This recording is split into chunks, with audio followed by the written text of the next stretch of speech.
Hello and welcome to Sport Tonight. I'm Cecilia Omogbe right here in Lagos. Of course, Austin Okonakman will be joining me from London later on the show. But this is what the show looks like. Tonight, we'll be talking about International Day for Football for Good, right? International Football for Good Day. We'll talk about that on the show. That's taking place in London on Sunday this weekend. A whole lot is happening with the Commonwealth concerning this particular event, knowing that earlier this year, Commonwealth actually launched, this is year for the youth, and that's why this is one of the activities that will be taking place this year, 2023.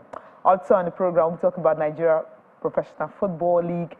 That's the NPFL, of course, a whole lot of games going on that will be going down this weekend. And of course, we'll touch down a little bit about the Super Eagles, especially with us coming from the sports minister. Nigerians should keep supporting the Super Eagles of Nigeria, and then they'll try as much as possible to see how we can actually see their games live on TV. I know so many people couldn't watch the games live, but then he's working hand in hand with this Nigeria Football Federation to see how that can happen. In case you can't travel to match venues, can actually sit in the comfort of your room to watch that. And also, we'll touch down on the CAF African Player of the Year, Victor Osimhen making the final 10. Of course, we expected that to happen. We're waiting for the final 3. I think that's the bigger one. But final 10, he's right there. He's going to compete with Moroccans. Yes, you know what Morocco did at the World Cup. Yes, yeah, but 4 players, they are there. So Victor Osimhen will be competing with them on that. And Everton, what's currently going on with Everton? Point deduction, 10 points by Premier League. Of course, we have reactions coming from the Evertonians, how they're feeling concerning this news. They're really not happy about it with the financial fair play and the series of losses, financial losses they suffered since 2021. And of course, you get to hear from Tyson Fury what he had to say concerning that big bout that will be taking place in Saudi Arabia with Alexander Usyk. A whole lot going down in Saudi Arabia in January. Austin, you ready? Well, greetings to you, Cecilia, and of course, everyone joining us on the show tonight in London. I'm Austin Okonakman. Yes, action-packed world of sports. Immediate, Cecilia, that's what the rule says. Immediate 10-point deduction on Everton. And this is what we're talking about. If you in any way breach the rules, you get punished. So we should be learning from those who actually know what they are doing with their football. Also on the show, you mentioned the International Day for Football for Good. We are pumped up for that one right here in London. The Commonwealth and its partners, they're doing so much to ensure that they empower young people and they're using football to do just that. We'll talk about it on the show tonight. There's also the NPFL. You mentioned Victor Osimhen making the top 10. Can he make the top 3? That's the biggest question. And of course, the Super Eagles of Nigeria. I don't know. Some people are even saying they are happy that they couldn't watch that disgraceful outing against Lesotho. So the minister should think twice before putting the games on TV and get more persons worried. But hey, that's our team. We must do everything we can to support them, Cecilia. Yeah, a whole lot going on in the world of football tonight. But then we'll not be doing all the talking alone because we've got a guest in the studio. I don't know the last time I actually saw him, 2019 or something. I mean, it's been a long time.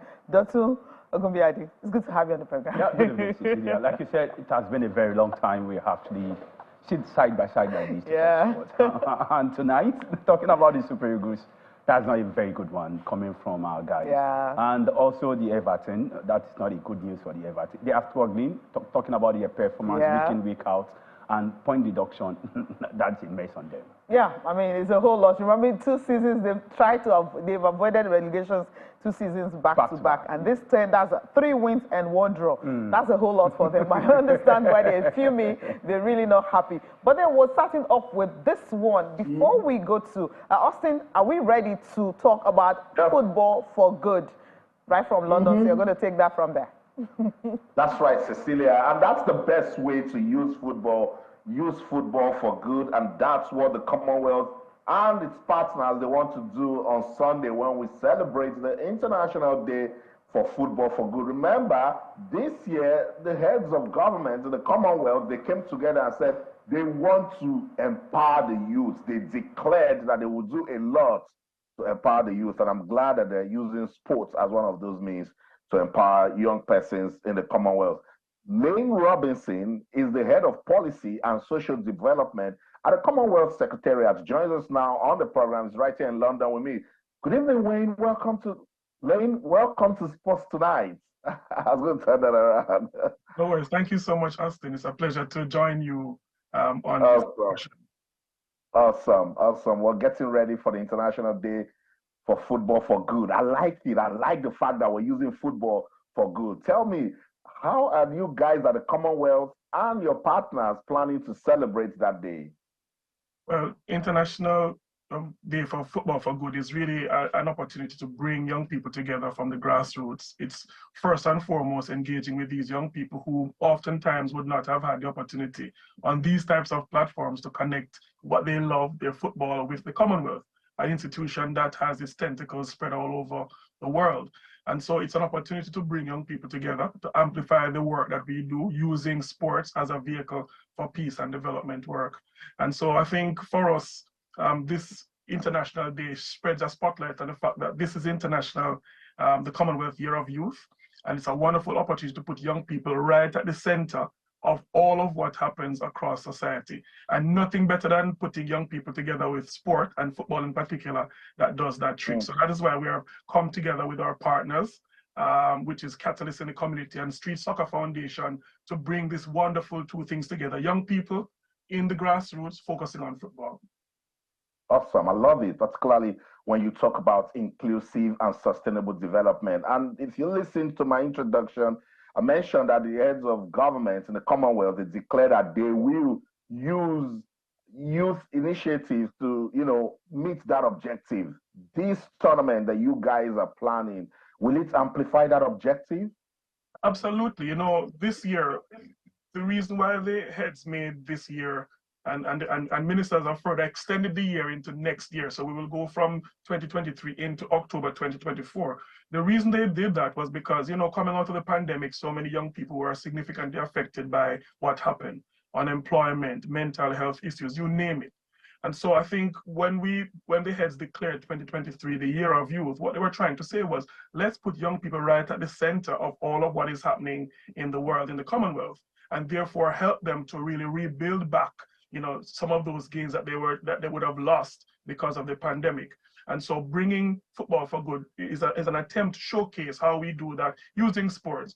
We use a variety of other methods of really engaging young people in the Commonwealth. Sports is just one of them. We use music as well, for those who love the culture and the arts. We engage a lot of them in advocacy work as well. So those who are interested in climate change and peace development, we do that work as well. So it's an opportunity, I think, to really bridge the link from our young people in the Commonwealth, who many people will tell you, 60% of the Commonwealth is young people. Countries like Nigeria have a huge population of youth who need to be engaged if they're going to make a difference in the world. Awesome. And that's why I'll pass you over to my colleague in Lagos, Nigeria. I'm sure she's vibing at everything that you've talked about, Cecilia. I'm glad. Yeah, all right. I mean, I'm happy with this kind of initiative because I work with a lot of young people, and most of them actually are looking for an avenue to, showcase their talent. They usually don't see that. Now, I understand that this particular event is focusing on youth from, vulnerable communities in the UK. How many countries are we looking at? Is it just in the UK you're looking, maybe just communities in the UK alone for this year? Or do you intend to maybe invite other Commonwealth countries to actually take part in this event? Absolutely. So this is the kickoff event starting here in the UK, and we're starting with, 10 academic clubs, these development clubs that bring young people together from vulnerable communities, 10 of them engaging in a very competitive competition. The academies from Liverpool and Chelsea, these young people who normally wouldn't have this kind of an opportunity. But this Sunday is the kickoff, and what we have done is to launch this now all across the Commonwealth. We want to see football being used in the grassroots to help young people to really fulfill their potential in the truest way. And so as we kick off this Sunday, of course, we'll have a few countries joining us live stream. We'll have countries like Rwanda, who are doing their Football for Good initiative, groups in Kenya, in the inner city areas of Kenya, in the real challenging areas of Kenya joining us. We have the High Commissioner from Jamaica, and a few others who are really saying this is an initiative that we want to take forward. So really what we're doing using even your platform is to invite everybody in the world to really, let's utilize football in other ways, especially this year as we talk about the year of youth, and let's really make football, bring the beautiful thing out of football for especially those in the grassroots. So this Sunday is the kickoff event, and we hope to see this spread over the next, as far as we can do it, over all of the Commonwealth this year to reach as many young people in the communities, vulnerable communities, as far as possible. Yeah, I heard Rwanda, Kenya, but no Nigeria. It would be good if you could help bring Nigeria on board. I think Nigeria was at the ministers' meeting when we launched in September. Yes. All the countries signed up. In fact, all the countries will be running initiatives, I believe. They all took footballs from us. We have a specially designed football for good football, and all the countries took a football from us to say we want to get involved. So I'm sure Nigeria will get involved, and perhaps later they will probably come on here as well and share with you what they are doing as governments to help engage young people in inner cities using football for good. All right, interesting. What are some of the things we need to look out for on that special day? So on that special day, as I mentioned, we'll be having 10 clubs, these academic clubs where the young people have been practicing, learning their craft, coming together for highly engaged competition. And of course, they'll be participating in the London Stadium. This is the original stadium from 2012 Olympics. And what they'll be doing is, after competition, really rigorously fighting, is to have the finals being played actually in the London Stadium. Okay. And throughout the day, we'll be, of course, live streaming right across the Commonwealth. You can go to the Football for Good website to see the live streamed events, getting interviews from some of the countries I mentioned, Kenya, Rwanda, I mentioned that one, interviews from Jamaica and so on, other places in the Commonwealth.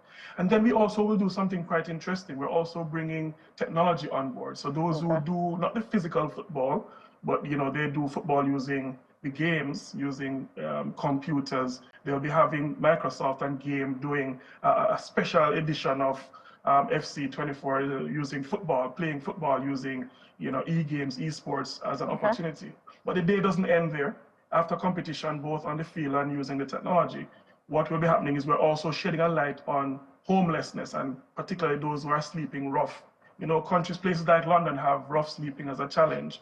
People who don't have anywhere to rest at nights, in the days. And so we'll be having a sleep out as the second part of this night, when we're inviting young people, those who are homeless, to have a special sleep out at the venue, so that we can put a spotlight on this grave issue that affects so many young people. So it's a very exciting day. Football, both on the field, competition, fierce, with some of the good clubs, Liverpool, Chelsea clubs, but also those who do the esports, but also putting a light on one of the issues that are affecting young people today, which is homelessness, in hosting a sleep out event later in the evening for one night only, to really raise the profile and raise some funds for those in need in this way.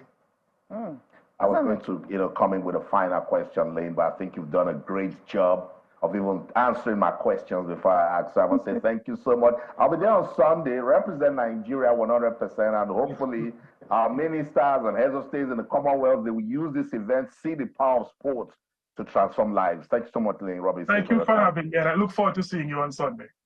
Awesome, beautiful. So that's it, Lane Robinson, Head of Policy and Social Development at the Commonwealth Secretariat. Let me go to Lagos. So you listen to him, and this is what we're talking about. When our heads of governments, when ministers go to these events, find a way to bring your country into it, find a way to empower the youth, Dr. Well, actually, if you take a vivid look at what is really happening and coming from Commonwealth, you actually agree with me that they are doing a very yeoman's job. Which is they are trying to bring the youth up to speed to what they need to know and what they need to get from the government. And coming to Nigeria, the question you asked, talking about the ministers and what have you, actually trying to learn from what is going on in the developed world out there. What we need to do is to always make sure we create an enabling environment for everything called sport to thrive. If these guys actually have the opportunity, actually they have been craving for over the years, definitely we are going to see stars emerge within our communities and even our country in the near future. And if we can actually get seeing this developmental program coming from government to the people, we should be talking about Nigeria being among the best countries when it comes to sports in the world.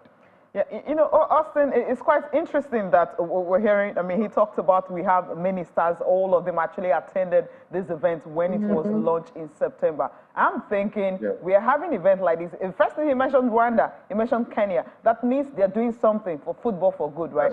What are we doing in Nigeria? Right. Because it's as if, okay, maybe, I don't know, like they were there, right? We should also have initiative for football for good in Nigeria. Right. Something backed up by the government, not just private sector. Yes, we understand street soccer is on. We have so many foundations going on. You have players, the likes of Asisa Toshola, all of them trying. You know, that's also football for good because they're actually empowering the young people. You know, academies of football, they have events, they're organizing. Now, we don't have the one, something like this that you can key in that government is, you know, the driving force behind it. I mean, I haven't heard of it. I don't know if we have. I know, Cecilia. I think it was this year when CAF introduced that grassroots program, and you challenged me also. You said, Austin, why is Nigeria not part of this program? They are going to Kenya, they are going to Rwanda, and some other obscure countries that don't have the kind of pedigree that we have in Nigeria. And I remember I told you that that's because sometimes our leaders, they go to these events and they think that because it's Nigeria, the world will come running to us. No, you have to find a way to strike strategic partnerships, you know, that can actually work. And this is a core mandate, Cecilia, that was given to the Commonwealth by the heads of governments that let this be the year of the youth. What were we discussing last night on the show? Young persons are qualified to go to curling championship. Funding, ministry saying, oh, you are not. And it's so painful because the objective from the Commonwealth heads of government is to promote inclusive and sustainable development. So it's a big problem. That's why I say when our leaders go for these events, don't go there to mark register. Be active, be proactive, ask good questions, find a way to bring development back to your region. You know, and that is why I wanted to bring this out. International Day for Football for Good is one that we should honor in Nigeria. It should be one that we use to drive the Power Sports Initiative to promote inclusivity. Do you know it's a full-day event in London? It should start on Sunday and go into Monday morning. And it talks about the sleep out where they're just trying to throw light on homelessness and tell people that, look, we can actually use sports to stop some of these things. Should I say more? Isn't there the Homeless World Cup that Yomi Kuku and his team they are promoting, trying to use sports, football in particular, to stop some of these social vices and problems that we have in our communities? So, yes, Cecilia, this is a charge to the Ministry of Sports Development that we need to do more to promote inclusive and sustainable development through sports in Nigeria. And I like the fact that we have a minister that is listening now. We must do something different. We must leverage on the power of sports to transform lives. Because it's not just transforming lives, transform community, youth development, education, peace, and everything. And these are issues we are facing currently in Nigeria. And you have an avenue, you already have a platform whereby you can, you know, do something to transform your community and then have peace in some of those regions that, you know, that seems there will be no peace. Okay, if you actually, Austin said something that really caught my fancy, talking about the ministers and the government trying to like take a clue from what is happening in those meetings they do attend. They should not just go there and mark register. They should do the needful.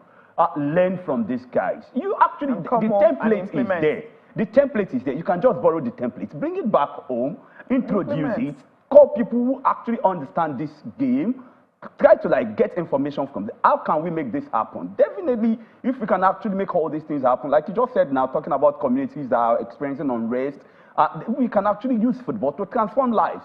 And if they are transformed, definitely the community, the society at large will be affected positively, not negatively. All of this needs to be actually to be put into consideration, and not just put into consideration, follow with actions, so that we can start seeing development in sports in general in Nigeria, not just in football alone, but in sports in general. So when they're complaining about people leaving the country, Jackpot syndrome and all that, you need to give them something to look forward to, and then they will obviously stay back and help in developing the country. All right, we'll leave that, and hopefully they've heard, and they should be able to implement what other countries are implementing to grow their communities. Also, unity and peace. That's what it's all about. Education also inclusive. But we need to go on a break. When we'll come back, we'll be talking about the CAF Player of the Year award. Of course, the top 10 list is out. Victor Osimhen looking forward to Nigeria in 24 years. The last time you have a Nigerian actually winning the African Footballer of the Year was 24 years ago, and that was Kanu Nwankwo. Stay with us.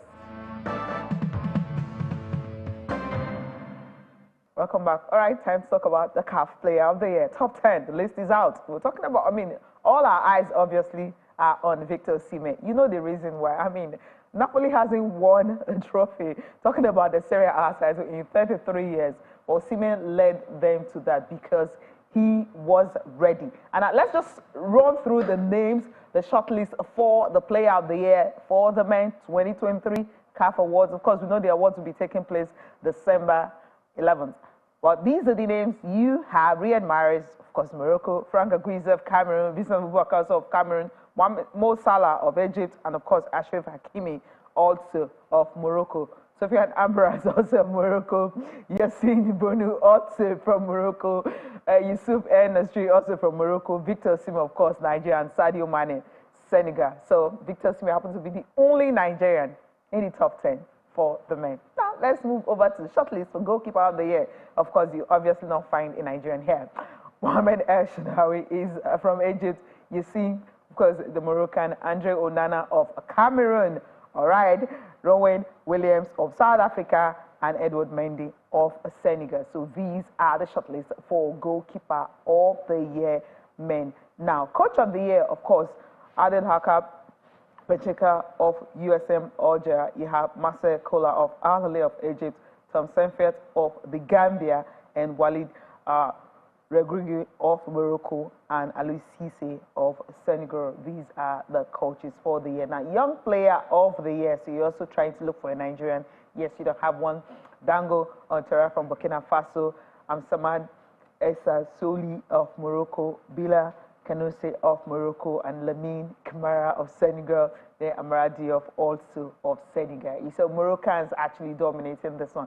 Just like you have the women where Nigerians dominated everything. But here for the men, Moroccans are ruling it. For the national team of the year, you know the reason why Nigeria is actually not here, right? All of us, we all know that the Gambia, Equatorial Guinea, Mauritania, Morocco, and Senegal. They're looking at the teams that went to the World Cup that was played in December. That's the reason, of course, this year wasn't for Nations Cup, so Nigeria won't be here. And they didn't qualify for the Nations Cup. Now, Club of the Year, yes, of course, you won't have a Nigerian club here. You know the reason? Because CAF Champions League and no CAF Confederations Cup. That's what they used to join that. US Algeria, Al Ahly of Egypt, Wydad Casablanca, Wydad of Morocco, Mamelodi Sundowns of South Africa, and Young Africans of Tanzania. So these are the Club of the Year for the 2023 CAF Awards. There you have all of them. That's for the men. Okay, I'm gonna come to you first now. Started talking about. Let's start. Talk about the fact that you have names like this, and the only place you can see a Nigerian is simply for the men. Every other one you can't find a Nigerian there. The reason is we didn't qualify for the FIFA World Cup last year in Qatar. Maybe if Nigeria was there, I believe you have a lot of names in other departments, from goalkeeper to club to every other thing, country and all of them. But no. Aside qualifying for the FIFA World Cup, you said something the other time, talking about the World Cup. We never qualified for the World Cup, so we never had the privilege to have our players showcase their talent at the world stage. Then aside that, if you look at the developmental football, Nigeria is not really doing wonderful well. If you look at the under-17 championship is going on as we speak, but Nigeria is not there. And if you look at the under-20, under-23, Nigeria, they are actually not qualifying for major tournaments. So what do you expect? You can't see them actually being among the best because they are not doing to be among the best. What are these guys doing? They're actually doing the best for the football in their country, talking about the administrators to make sure that their football get to the apex or to the zenith when it comes to football in the world. So if you consider what is happening in Nigeria, we are not getting that. So we can't keep doing things the same way and we expect different results. You mentioned that 24 years ago was the last time in Nigeria and won the prestigious African Footballer African Player of the Year award. fast forward to what is happening. How many among Nigerian players playing at the highest level are putting in big performance week in, week out, like we saw what Victor Osimhen did during the last season and this ongoing season. He has been the standout player so far. In the last 10 years, I would say that, because many among our players, they've always been performing below expectation. Yeah. So we can't expect them to be among the best because they are not putting up to be the best. They are not competing for the best. Austin, take it. CAF awards. What are your thoughts on this one? You'll just get on it, but it's quite embarrassing. I should leave you out of this. No way. It's so. Cecilia, it's painful. You know, I've seen the good old days of football in Nigeria, you know, from the early 90s to the mid-2000s to when we won the AFCON in 2013. And that's why when administrators call me and say, "Oh, Austin, you're sounding like we're not doing anything. You're sounding like it's just the negatives that you can talk about." Administrators, look at CAF Shortlist. How many places do you see Nigeria? And it's so embarrassing. You even mentioned Equatorial Guinea. You mentioned the Gambia. Go and check what the Gambia they have done right from that debut AFCON in Cameroon. People have seen the need to sustain the momentum. People are looking at Nigeria and saying, if Nigeria is not ready to develop, they only look at Nigeria. They go and study our history, Cecilia. They go and look at our old players. They even use our players as ambassadors to develop their own country. When you talk, these people just feel like you're just throwing around business criticism. But look at it, so shameless. Just Victor Osimhen's name as a Nigerian in the final 10-man shortlist. And then when you talk about any other thing, national team football, club football, no Nigerian. And that's why my heart prays for Victor Osimhen tonight. I sincerely pray that Victor Osimhen makes the final top 3. I will be shell-shocked if he's snubbed, if he's ignored, because this guy has been fantastic. 2020-2021 season, 10 goals. He's always giving double digits. 2021-2022 season, 27 matches, 14 goals. 2022-2023 season, 32 matches, 26 goals. This season, he has scored 6 goals in 8 matches. And just injury, just stopping him at the moment. Yeah. Fantastic player. ESPN adjudged him the best, the fourth best striker in the world. Yeah. 1, 2, 3, 4. So if you are counting the top 3, he said put Victor. In fact, he was tied and joined 3rd. So I do not see what CAF wants to say. I don't see what they want to do. I'm not coming out to say, oh, he should go out ready to win it. He has what it takes to win it. But I'm saying that I will be so shocked if he's ignored for the top 3. But every other thing that has been said tonight as regards these shortlists, the nominations, Nigeria truly needs to go back and do a lot of work. We need to do so much to get back the glory days of football in Nigeria, Cecilia. Yeah. And if you check African qualifiers for the Nations Cup, highest goal scorer also. I know you want to chip in on this one. I want to say something about what Austin said just now. If you look at it very well, the statistics of Victor Osimhen actually is really, really wonderful.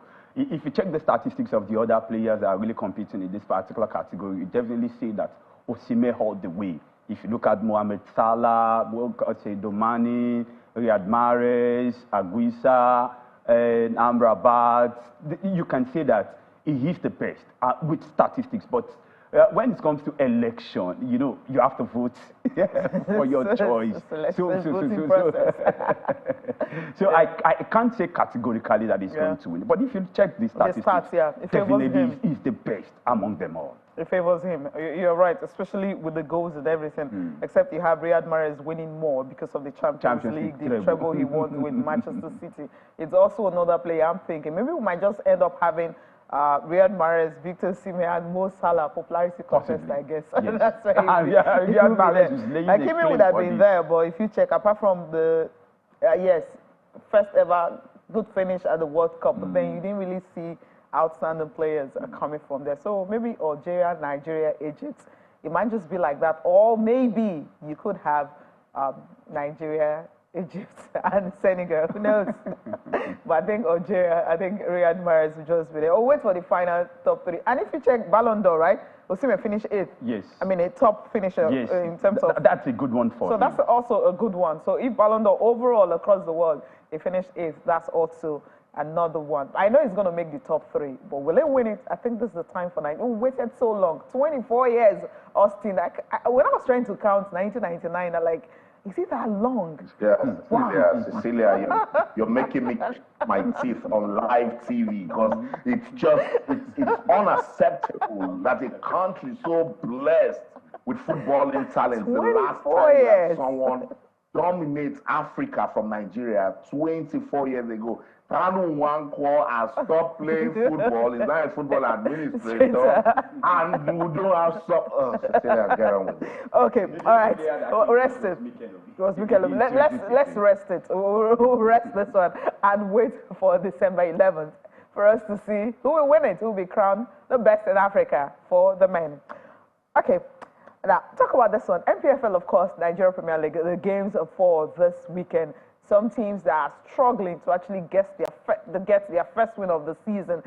With Enyimba also struggling, I think they will have to do a whole lot to ensure they will get something out this weekend. Doma United, Aqua United when they collected, Enyimba also when they collected, but Plateau will be next. They're also going to that stadium that seems to be a fortress for Doma United. Now, Benin Insurance will be hosting Kwara United. They went away from home, collected just a point from their away game. It ended goalless in match day 8.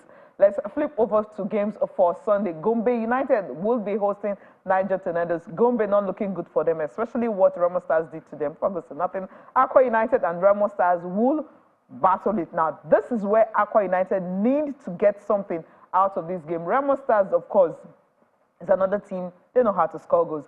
Bayelsa United also struggling. They'll be hosting Sunshine Stars. Enugu Rangers and Katsina will lock horns right there in Oka. Flip over to other games for Sunday. Enyimba will be hosting Lobby Stars, table toppers, and champions of the league will lock horns this weekend. I think this is the fixtures we have to look out for. Rivers United and Abia Warriors also in action. Shooting Stars and Kano Pillars against Shooting Stars. I know stadium will be filled to the brim. Rabiu Ali will always be the guy to come up and give them something. Sporting Lagos, who just have a new technical director, Paul Aigbo, who is their new technical director, will be hosting Heartland, who are winless this season. 4 draws, 3 defeats. Not a good one for Heartland, but then they will be coming to Lagos for this one. All right, Austin, yeah. Yeah, big one in the NPFL. Let's see if Enyimba can bounce back against Lobby Stars. Rivers United, Abia Warriors is also an interesting fixture. I'm sure you know I've got my eyes fixed on Aqua United and Remo Stars. And if you take a look at the league table, Remo Stars, they're very decent this season. They're second on the log and they've gathered 15 points from 7 matches. Aqua United right there, 18th on the log, 8 matches, just 1 win. And look, at this stage of the season now, if you're not winning, you should be bothered, particularly when you've played games. Enyimba can look at themselves and say, okay, they've played just 6 matches, and if they do well against a decent Lobby Stars who are top of the table, that's a way to spark new life into their season. So the NPFL has really, got us talking this season for a whole lot of reasons aside the action. We love the fact that now we are seeing spectators back to the stadium. We're seeing proactive administration. Kano Pillars misbehaved the other time. They were called out. They were fined. Heartland misbehaved. They were called out. They were fined. Clubs have been given reprimands here and there. So it shows that we made business. We've not heard about fans' trouble the way we would have heard about 2-3 years ago. Clubs are beginning to see reasons to do the right things at the start of the season. The players are doing their parts. The games are on television, live stream here and there. Highlights are everywhere for people to see. This is good for league football development in Nigeria. And with this, it makes every game, competitive. It gives us what to talk about. The players now know that they are being watched. Clubs can can scout players easily. And this is what we're talking about. Just ensure that the administration is top-notch, and then the football will be good. So I don't just want to pick on teams and what we should expect, but for teams like Aimba, they know they need to win. Remo Stars need to win to stay in contention, same as Lobby Stars. So it tells you already that those two fixtures will really be competitive because Aqua United needs to win.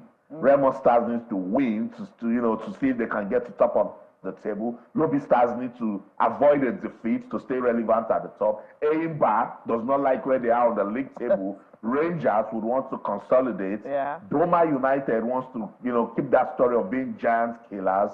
It's competitive. It's the NPFL. Let's wait to see what to give us this weekend, Celia. Yeah, I mean, it's a whole lot going on, and then you have so many teams trying to get the very best out of it. But then I'll talk to Dotuna on this one, especially when you look at, some of these teams. I mentioned Heartland, and of course, what Lobby Stars are doing. Lobby Stars and Eyimba, I think that's the star match for me this weekend, which is for you. Of course. Same. The Eyimba versus Lobby Star, the defending champion against the table toppers. If you look at it very well, after a set of 8 games, they've actually amassed 17 points. And you could see that they can do better when it comes to playing. But the last weekend, they got the better of Sporting Lagos, beating them by lone goal. And for Eyimba against Kano Pillars, they were beaten by same goal margin. And I was expecting that Eyimba will go to Kano, we give them a good run for their money, only because they want to stay relevant in the league and trying to prove to the world at large that we are the defending champion. When it comes to this league, we understand it and we can keep winning it if we can actually come with our hay games week in, week out. Yeah. But last weekend, they were unable to do that. But going into this particular one against Lobby Stars, like I said the other time, Lobby Stars with 17 points after a set of 8 games. And for Eyimba, they're actually not among the table toppers. So they played less games than the other ones. But you can see that Eyimba is known to be the biggest team in the Nigeria professional football. So let's look out for this game this weekend. Eyimba against Lobby Star is really going to be the biggest one this weekend. And Shooting Star and Kano Pillars, they are traditional teams in the Nigerian professional football league. Yeah, and I think that's the game. North and South. Of course, North and South. So for Shooting Stars, they're actually trying to make sure the team be among the best again in the last couple of seasons. They've actually been striving to remain in the Nigerian Premier League. Yeah. And this time around, they are pushing for something above what they've done in the past. Kano Pillars just returning from the relegation and trying to put everything right, like they normally do, get the win at home. On the road, they lose or they draw. And the same thing they've been doing in the league so far this season. The last time they came to Lagos, they were beaten by 3-0. And back to their comfort zone, they got the better of Eyimba. And coming back to the Western region against Shooting, we should be expecting maybe a defeat for them because it has become a tradition for Kano. When they come Lagos Salami Stadium will be buzzing. Will be buzzing this weekend. But Eyimba, I think they need that win because 2 wins so far this season. Not looking good. And then you look at Aqua United, 1 win this season. And these are clubs you'll be thinking right now they should be. Well, it's early days, and NPFL until the final day, you won't even really know who's going to. Early days, I do agree with you. Yes, I do agree with you. But if you look at their position on the league log, it's not average like what Insurance. They started so well, and then they ended up unbeaten. What was wrong with them this season? I don't know because that is football for you. That is football for you. Then talking about the game between Aqua United and Remo Star. Remo Star, I would say that technically they are the best team in the Nigerian Professional Football League this season. But if you consider who is topping the league, it's Lobby Stars, not Remo Star. But Remo Star still have a game at hand. So if they actually win the game at hand, they go top the table. And coming up against Aqua United, they've only gotten 1 win so far this season. So you should expect that Remo Star who can score goals can as well. They can score goals. Let's see what they can do against Aqua United. It's away from home, so they're not playing at home. Home advantage is not there. All right, let's talk about Everton and their 10-point deduction. Austin, over to you on this one. The Evertonians are really not happy. I know. See, this is what we always talk about. And I said earlier, I think during our introduction, that Nigeria should learn from this. Actually, the Premier League had argued for a 12-point deduction. That's what they wanted, but they were lucky they got 10. Now, this is the story. It's immediate 10-point deduction after they were found to have breached the Premier League's financial rules.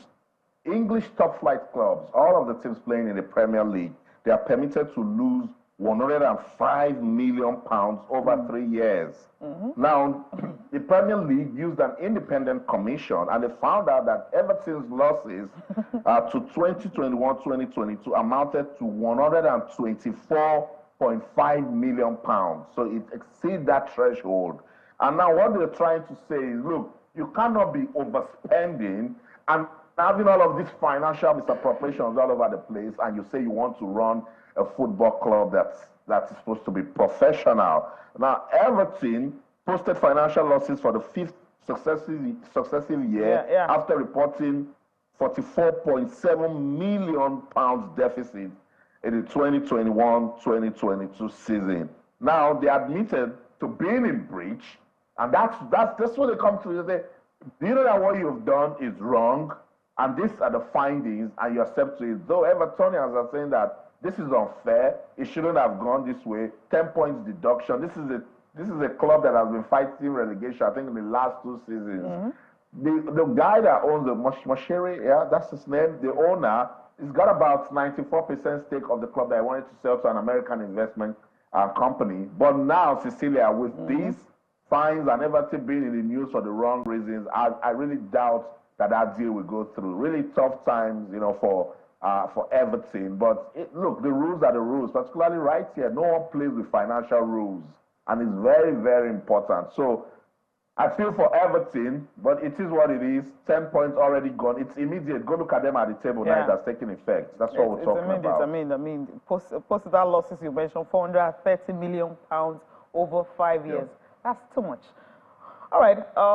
I don't think we have to learn, because we don't really have the rule that concerning the breaching of profitability and sustainability rules, PSR. That's what is guiding them. We don't have that. Yeah. All right, let's move over to Tyson Fury quickly on this one. I mean, yesterday we brought to you the fact that, you know, they had to lock heads. You know, when it was announced, both of them were on stage, you know, just talking to each other. But Tyson Fury said it's not all about the talk, and Frank Warren has also been talking about the bouts that everyone wanted. Let's take a listen to them. I believe we're both destined to be here, to be in this big fight in Saudi Arabia, the Ring of Fire. And there's only one winner, and I'm destined to become the undisputed champion. And more than that, I'm destined to cement my legacy as the #1 fighter of this era. And to do that, I've got to beat this little man, and that's it. Simple as. Easier said than done, I understand. He's a tricky man, good boxer, slick, all of that. But listen, I've seen many, many people like him before, and when they fight the big men, they struggle. Never mind the size. He is a middleweight boxer, 75 kilo, but it's not the size of the dog in the fight, it's the size of the fight in the dog, and obviously he's got a big fight inside of him. It's not a talking contest, because it's just not. It's a boxing match. And on February 17th, all the talking's out the window. Nothing matters what he said or what I've said. It comes down to who's going to win the fight. And that's what pay-per-view's for, and that's what these boxing fights are for, is it not? And that's it. There's nothing more to be said. He thinks he's going to win, maybe. I think I know I'm going to win, and that's it. There's nothing more anyone can say. This is a historic event.